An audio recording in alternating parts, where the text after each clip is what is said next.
عليكم ورحمة الله. اخواني هاد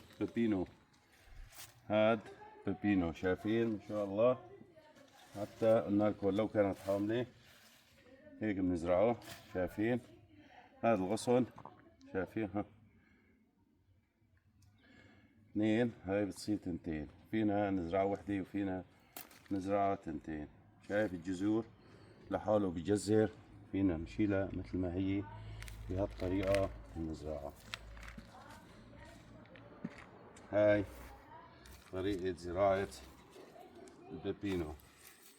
قلنا لكم سهل، هي فاكهة آسيوية. هلا راح نحط لها تراب، ولكن هاي طريقة زراعتها بهذا الشكل هيك، وسريعة وبتاخد وما أحلاها. هلا وقت التزهير تبعه. تعال شوف هون، شايفين هذا كله بيضرب شروش.